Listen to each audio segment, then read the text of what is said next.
Hello dear student, हम continue कर रहे हैं class 8th science chapter 7 conservation of plants and animal. Previous video में हमने जो देखा था वो देखा था नेचुरल पार्क्स के बारे में, है ना। उनके बारे में जनरल हमने जाना था कि क्यों नेचुरल पार्क्स, बायोस्फीयर ये सब बनाने की ज़रूरत होती है, और डिफॉरेस्टेशन एंड इसके कॉज के बारे में देखा था कि व्हाट इज़ डिफॉरेस्टेशन और इसके कारण क्या है। यदि आपने हमारा प्रीवियस वीडियो नहीं देखा है तो आप हमारे चैनल ब्रजेश बागड़ी पे जाके वो वीडियो देख सकते हैं। अगर आपको हमारे वीडियोस पसंद आ रहे हैं तो हमारे चैनल को लाइक, सब्सक्राइब एवं वीडियो को शेयर करें। साथ ही साथ बेल आइकॉन प्रेस करें ताकि आपको लेटेस्ट वीडियो की अपडेट जो है वो मिलती रहे। आज जो हम स्टार्ट करने जा रहे हैं वो है consequences of the deforestation. Consequences of deforestation, consequences मतलब होता है परिणाम, नतीजा। तो डिफॉरेस्टेशन के क्या परिणाम होंगे। हम डिफॉरेस्टेशन तो कर रहे हैं, हमने देखा कि किन किन कारणों से डिफॉरेस्टेशन होता है, बट इसका क्या रिजल्ट आएगा वो हम अब देखेंगे। पहली एंड बूझो recall the consequences of deforestation, वो याद कर रहे थे दोनों की क्या क्या इसके रिजल्ट्स हो सकते हैं। They remember that deforestation increases the temperature and pollution level on the earth. Deforestation क्या करता है, टेम्परेचर बढ़ा देता है और पॉल्यूशन लेवल को भी अर्थ पर बढ़ा देता है। मतलब डिफॉरेस्टेशन से क्या होता है, टेम्परेचर तो बढ़ता ही बढ़ता है, साथ ही साथ जो पॉल्यूशन लेवल है वो भी बढ़ जाता है। It increases the level of carbon dioxide in the atmosphere. इससे क्या होता है, कार्बन डाइऑक्साइड का लेवल भी बढ़ जाता है एटमॉस्फेयर में, है ना। अब प्लांट की क्या टेंडेंसी होती है, कार्बन डाइऑक्साइड को एब्जॉर्ब कर लेते हैं प्लांट सारे जितने भी होते हैं। तो कार्बन डाइऑक्साइड को एब्जॉर्ब करके ये क्या करते हैं, रेशो कार्बन डाइऑक्साइड का कम कर देते हैं। बट हम प्लांट ही कट कर देंगे तो कार्बन डाइऑक्साइड को कौन एब्जॉर्ब करेगा, तो प्लांट फिर कार्बन डाइऑक्साइड का रेशो जो है वो एटमॉस्फेयर में बढ़ता जाता है। Then the ground water level also lower.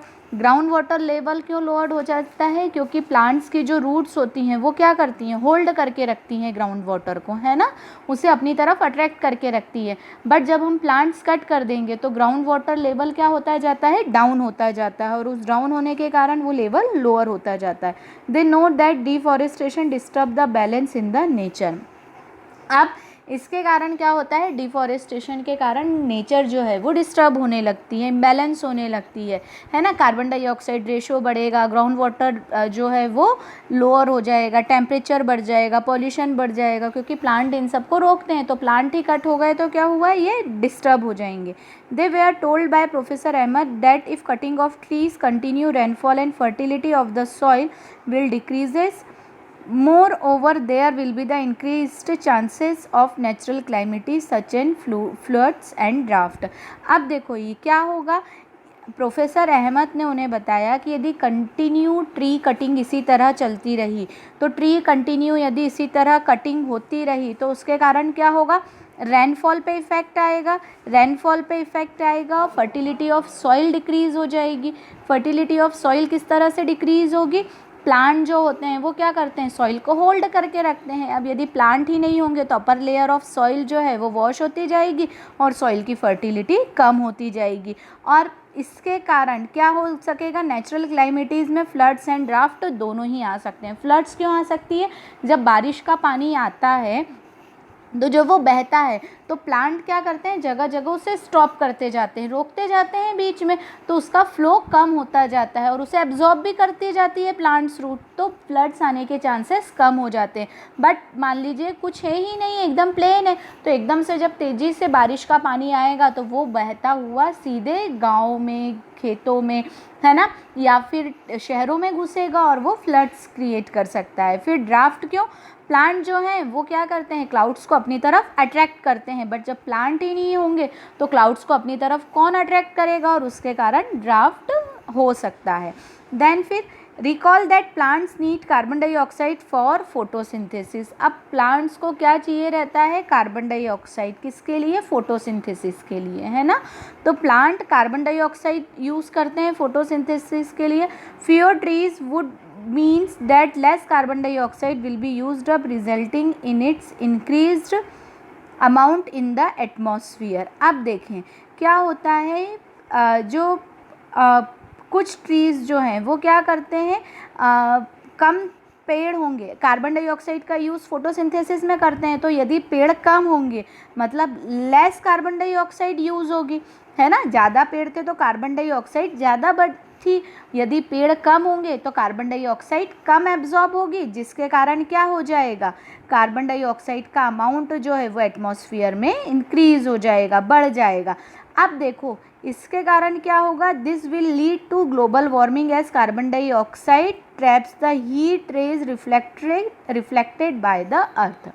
होता क्या है, जैसे मान लीजिए ये अर्थ है, अर्थ पे ये जो कार्बन डाइऑक्साइड है ये ऑक्सीजन से हैवी होती है, तो ऑक्सीजन से हैवी होने के कारण ये नीचे क्लोज रहती है अर्थ सरफेस से, और ये क्या करती है, एक ब्लैंकेट जैसा फॉर्म कर लेती है, ऐसे कवर कर लेगी पूरा यदि इसका रेशो बढ़ गया। सन से जो रेज आती हैं तो कार्बन डाइऑक्साइड का जो नेचर होता है वो एज इट इज़ ग्लास होता है। ग्लास कैसा, ग्लास का हमको बिहेवियर पता है, एक बार लाइट अंदर चली गई तो हीट उसमें से बाहर नहीं निकल पाती। आपने एक ऑब्जर्व किया होगा, 4 व्हीलर यदि आप धूप में खड़ी कर दें, है ना, सनलाइट के नीचे वहाँ खड़ी कर दें, तो एज़ कम्पेयर टू बाहर के एटमॉस्फेयर से आपको गाड़ी में एकदम ज़्यादा गर्म लगेगा, है ना, हीट ज़्यादा लगेगी। क्यों? क्योंकि उसके ग्लासेस से जो लाइट आ रही है वो वहीं अंदर ही ट्रैप हो जाती है, हीट जो होती है वो ट्रैप हो जाती है।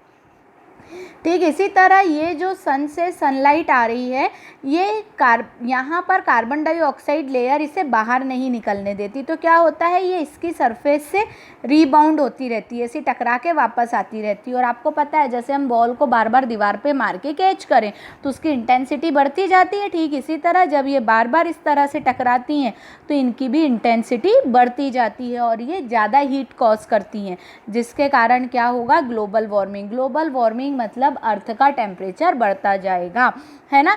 अब ग्लोबल वार्मिंग से क्या होगा, the increase in the temperature on earth disturb the water cycle.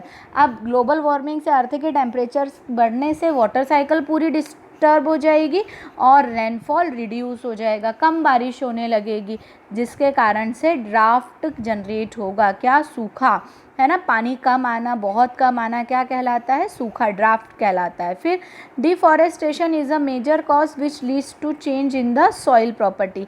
अब डिफॉरेस्टेशन क्या करता है, सॉइल प्रॉपर्टी में चेंजेस कर देता है। Physical property of soil get affected by plantation and vegetation. Physical जो प्रॉपर्टी है सॉइल की वो किससे अफेक्ट होती है, प्लांटेशन एंड वेजिटेशन से, है ना। प्लांटेशन मतलब कि आपने देखा होगा जो पौधे और जो मतलब कि हम जो करते हैं उससे फिज़िकल प्रॉपर्टीज़ जो है वो उसकी अफेक्ट होती है ना। मतलब सॉइल में ये सब चीज़ें रहती हैं, प्लांट लगे हुए रहते हैं तो सॉइल की फर्टिलिटी बनी हुई रहती है, बट यदि प्लांट्स नहीं होंगे तो सॉइल की फर्टिलिटी ख़त्म हो जाती है। Recall from class 7th how trees prevent soil erosion. अब इसके कारण क्या होता है, अगर ट्रीज़ नहीं होंगे तो सॉइल को होल्ड नहीं कर पाएंगे, और यदि सॉइल को होल्ड नहीं कर पाए तो उसके कारण क्या होगा, सॉइल इरोजन होता है, मतलब मिट्टी बहती जाती है। तो ट्रीज़ क्या करते हैं, प्रिवेंट करते हैं, बचाते हैं सॉइल को, सॉइल इरोजन को, ठीक है ना। तो फिर अब fewer trees result in mole soil erosion, यदि ट्री कम होंगे तो सॉइल इरोजन भी ज़्यादा होगा। और removal of top layer of soil, यदि टॉप लेयर जो है वो रिमूव होती गई तो नीचे की जो लेयर है वो हार्ड रॉकी लेयर है ना, ऊपर की सरफेस जो फर्टाइल लेयर है वो बह गई पूरी, निकल गई पूरी, तो अब नीचे की कैसी है, हार्ड एंड रॉकी। तो this soil has less humus and is less fertile, और ये सॉइल जो होती है वो कैसी होती है, लेस ह्यूमस, ह्यूमस इसमें कम होता है और ये फर्टाइल भी कम होती है, लेस फर्टाइल होती है। Gradually the fertile land gets converted into the desert, और ये जो फर्टाइल लैंड है ना, जो ज़्यादा उपजाऊ थी वो किस में कन्वर्ट हो जाएगी, डेजर्ट्स में, and it is called the desertification. और ये क्या कहलाता है, डेजर्टिफिकेशन कहलाता है। डेजर्टिफिकेशन मतलब कि जो सॉइल है उसका रेत में बदलना। डेजर्ट मतलब जहाँ हर जगह रेत ही रेत हो, तो डेजर्टिफिकेशन मतलब ये ऐसे में कन्वर्ट हो जाएगा जहाँ हमें रेत ही रेत दिखाई देंगी। और इसके क्या क्या डिफॉरेस्टेशन के कॉन्सिक्वेंसेस हो सकते हैं, रिजल्ट्स हो सकते हैं, ये हम नेक्स्ट वीडियो में देखेंगे। आप लोग अभी इतना ही देखिए, कोई भी डाउट, कोई भी प्रॉब्लम हो तो आप मुझसे पूछ सकते हैं। Keep study, keep watching. Thank you so much.